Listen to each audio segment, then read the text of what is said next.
Setelah ramai pemberitaan para afiliator binary option ilegal seperti Indra Kents dan Doni Salmanan berhasil ditangkap pihak kepolisian dan kini telah resmi ditetapkan sebagai tersangka, kini para afiliator binary option ilegal lainnya diminta pihak kepolisian untuk segera melapor. Namun nampaknya mereka yang diduga terlibat transaksi trading ilegal ini langsung senyap seperti hilang ditelan bumi.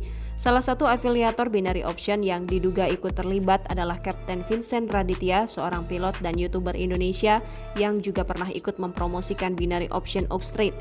Kabar terkini beredar dan viral di media sosial potongan chat Vincent Raditya diduga seolah menantang hukum saat sedang membahas perihal trading binary option. Dikabarkan Vincent Raditya pernah dipanggil oleh Satgas Waspada Investasi atau SWI pada Februari yang lalu. Panggilan itu bertujuan agar para afiliator menghentikan semua kegiatan di binary option, baik berupa promosi hingga pelatihan trading di platform binary option masing-masing. Yang mengatasnamakan Restro Sukses Club, di mana Restro Sukses Club ini memang merupakan nama salah satu grup trading saya di masa lalu yang memang ada sekitar 10 ribuan orang di dalamnya.